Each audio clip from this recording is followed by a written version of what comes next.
El tema es, hay una discusión que es más vieja que el mate directamente.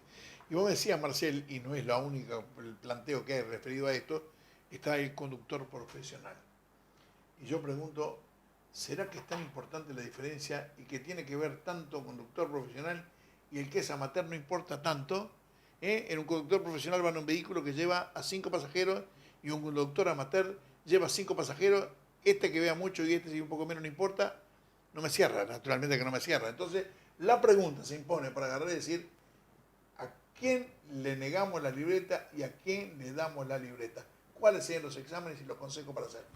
Bueno, sin duda que el conductor profesional no puede tener ninguna limitación visual, o sea, tiene que tener la agudeza visual de 10 décimos perfecta en ambos ojos, sin alteración en el campo visual, con un fondo de ojo normal, con una retina normal. Por ejemplo, si es diabético, cosa que vemos muy frecuentemente, no puede tener ningún elemento de retinopatía diabética. O sea, la salud ocular de un conductor profesional debe ser 10 puntos y no puede haber ninguna concesión. No puede haber porque como decía Jorge, de repente es una persona, un conductor de un ómnibus que lleva 45 pasajeros atrás, con un vehículo de gran volumen, que puede producir mucho daño, no solo a los transeúntes, a los otros. Entonces, el conductor profesional, las exigencias son mucho más severas y sin duda que así debe ser. Sí, y tú decías, Jorge, también no solamente los pasajeros, sino la carga horaria que tiene ese Claro. conductor, ¿no? Un taxista que maneja un montón de horas no es lo mismo que yo transporte a mi familia durante un lazo mucho más pequeño, con la misma cantidad de Estamos tripulantes, ¿no? entrando en un problema muy puntual y particular que mejor no toquemos porque realmente es un lío bárbaro, ¿no? Las horas de trabajo relacionadas con el tema específico, ¿eh? Entonces, No, bueno, no, no, está bien, pero evidentemente que poder filtrar esas características que está diciendo Marcel, bueno, minimizan la posibilidad del siniestro de tránsito, ¿no? Sí, de hecho, eso está establecido. Cuando el conductor profesional tiene algunas de estas alteraciones, alteración en el campo visual, si tiene glaucoma, retinopatía diabética, se les retira la libreta inmediatamente. Ellos saben que no lo pueden renovar. Eso hace que, por ejemplo, yo veo muchos conductores profesionales en mi trabajo, que los taximetristas, sobre todo, se cuiden mucho más de repente que una persona que tiene una libreta amateur, porque saben claro. que si pierden la libreta, pierden Fuente de trabajo. su fuente de trabajo. Entonces, ellos van a los controles, van al diabetólogo, se controlan la glicemia, porque saben que ese es su trabajo. El conductor amateur, como sabe que hay más flexibilidad y hay más lasitud, de repente no es tanto, ¿no? Pero el conductor profesional suele cuidar mejor su salud que Hay el una cosa conductor más, no te amateur. olvides que vas a sacar Interesante. licencia y no te revisa un oftalmólogo. Te revisa seguramente un médico en medicina general que agarra y te dice, a ver, lea acá y te muestra la letrita más chica, más grande, más chica, más chica, más chica, los números lo mismo y te dice, bueno, para acá los lentes son 1 punto esto, lo que sea, este tema. Pero cuando vos tenés alguna otra cosa de alguna afección puntual y particular de la vista y no la decís, firmás una declaración jurada que lo que dijiste no está bien y vamos macanudo, no estamos en Estados Unidos. En Estados Unidos te equivocás y por ahí pagás con cárcel o con mucha plata. Acá en Uruguay, no sé lo que pasa. ¿Ah? Y podés llegar por eso, lo que está diciendo, de acuerdo a lo que se exige hoy en Europa, será un examen más exhaustivo hecho a nivel profesional, tanto para amateur y más exigente para el profesional. Por ejemplo, de lo que estuve leyendo. En el Reino Unido, el inspector de tránsito, el policía, puede en ese momento hacerle un test visual al paciente, en el momento, al conductor. ¿Cómo hacen? El conductor debe ser capaz de leer la matrícula de un auto situada a 20 metros. Ese examen te lo pueden parar y te lo pueden hacer en el momento. ¿Ya? Entonces Ah, se toma la distancia y le dice, señor, léame la matrícula de aquel auto. Lo puede hacer en el mismo momento, o sea que en ese momento se puede verificar.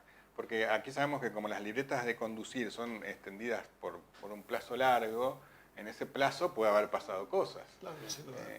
Entonces, en el Reino Unido, el inspector puede tomar la visión en ese momento. Este, qué, qué sencillo y qué, es qué sencillo, efectivo, a ¿no? 20 Porque, metros tiene que ser capaz de leer la matrícula de un auto. Bueno, claro, contaba yo de Antonio Damado, mi amigo, que vive en los Estados Unidos, con el que hice mi televisión mucho tiempo, no relacionado con la vista, sino que venía la hija de él manejando por una ruta, de repente un patrullero en Estados Unidos prende las luces atrás, no prende la sirena en las luces, suficiente para que tenga que parar. Se baja el policía y le dijo, ¿tú tomaste alcohol? No, le dijo ella. Igualmente te vamos a hacer la prueba del alcohol. La prueba era hacer algún tipo de manejar, hacer el 4 y no sé cuántas cosas más, más allá de la espirometría, ¿no? ¿Está? ¿Y por qué ese tema? Porque cambiaste 2 veces de carril sin necesidad alguna. O sea, y aparte la policía cuando llega a un siniestro en Estados Unidos, dice quién tuvo la culpa al toque. Ahí ya está, no hay cuestión de que esto va Lo define. alguien sabe dónde, ¿no? Entonces, la historia es otra, la cantidad de gente es otra, los conductores son otros, la seriedad es otra, los autos son otros, todo es otro. Marcel, en ese informe que nos trajiste, que es súper interesante, ¿no? ¿Hay alguna diferencia con el conductor de moto? No, es lo mismo. No. Este informe es nuevo, es de lo más nuevo que encontré, lo más completo que estuve haciendo una revisión, es del año 2020, proviene de Estados Unidos. No hay una... habla de conductores, no hay una diferenciación con el conductor de moto, no. Como todos sabemos, hay una serie de mitos con respecto al uso del casco y de que como eso te alteraría la visión y el campo visual. Eso... ¿Pero por qué pensamos, Dani, que podría o debería haber la diferencia? ¿Por qué lo pensaba? Bueno, porque siempre digo lo mismo, ¿no? Cuando uno está en una moto, está en un estado de equilibrio. No es lo mismo que vos me decís, hay una diferencia, decís, bueno, pero en el auto yo estoy apoyado en 4 puntos y no tengo que estar en estado de equilibrio, lo que se hace que mi cerebro tenga que tomar bastantes más medidas que el conductor de un automóvil. O sea, yo tengo que calcular muchas más cosas. Cuando yo voy a llegar a una curva, mi moto se va a inclinar hacia un lado o hacia el otro, depende del lado de la curva que esté tomando.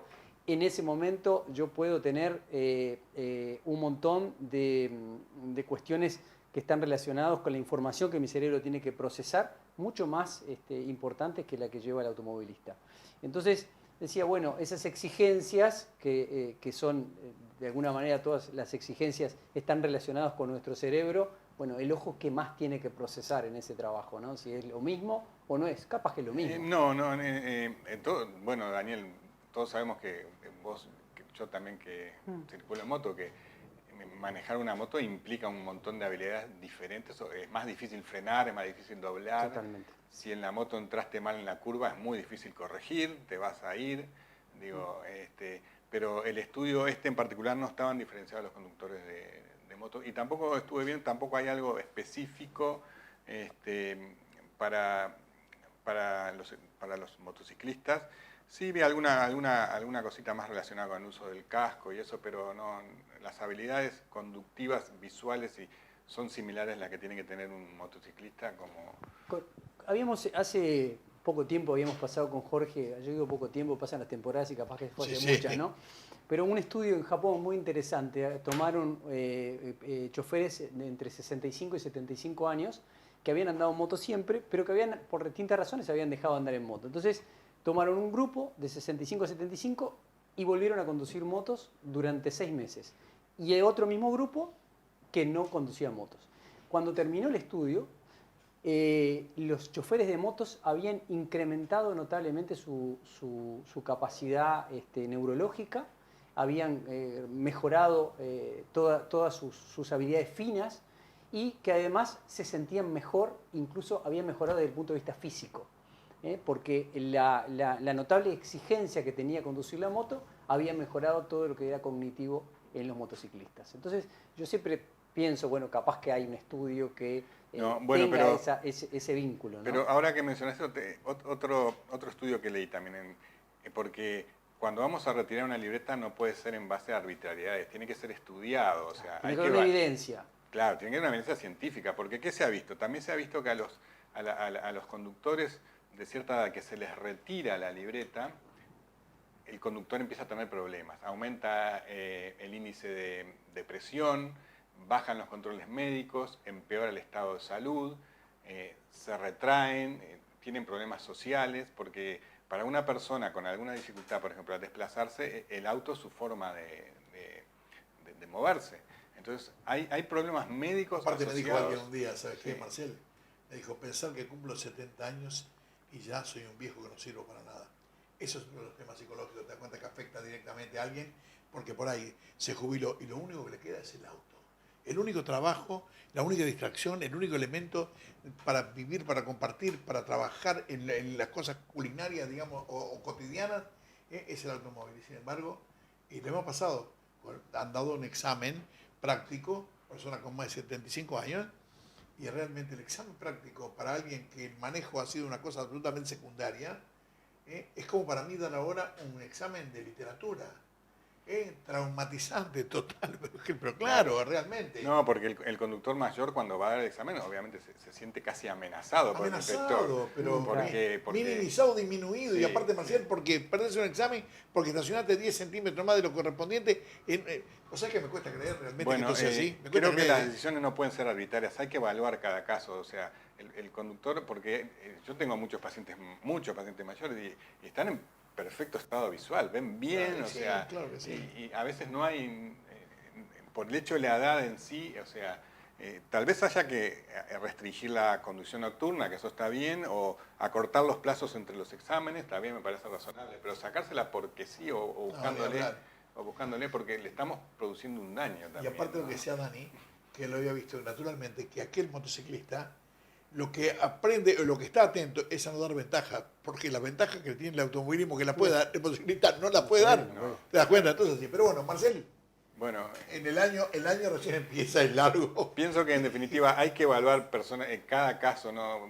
Decisiones arbitrarias, genéricas, no está muy bueno. Hay que tener información científica y evaluar a cada conductor mayor, particularmente sus habilidades. El cafecito en la Unidad Nacional de Seguridad Vial para cuando vos quieras. Bueno, Y vamos a charlar no. y vamos a... Sí, sí. A mí me encanta tu colaboración fundamentalmente porque como te consideramos un profesional de excepción y a ver si nosotros podemos colaborar y aportar algo para ir mejorando de a poquito, que es mucha cosa y suma, ¿verdad? Hay mucha información científica, con datos científicos para discutir el tema, no es con arbitrariedades. Me parece que por ahí no viene la cosa. Bueno, muy bien. Y este es un ámbito donde lo podemos discutir Claro, de la mejor manera. Marcial, muchas gracias. Bueno, gracias como siempre por la visita. invitación. Gracias, Marcial. Un Despedimos placer. al Y te doctor voy a decir Marcelo algo, nos vamos a andar en moto. Te digo por la duda. ¿Se van ustedes a andar en Nos moto? vamos a andar en moto, cualquier momento. Después que te recuperes, Después será. que quede 100%. Después les cuento de que se recupere de qué. No, Después les cuento. nos Sí. vamos a ir. Bueno, vamos. Gracias. Bueno,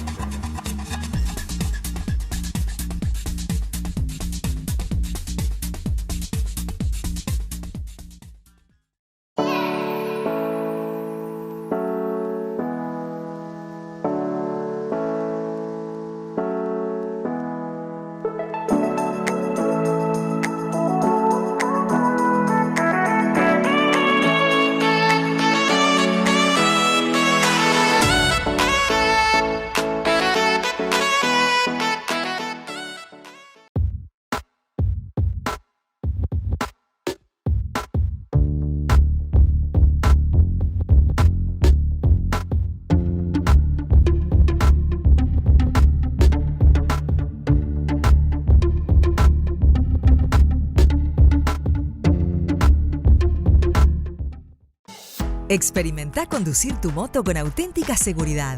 Utiliza tecnología de innovación. Utiliza un aerobag.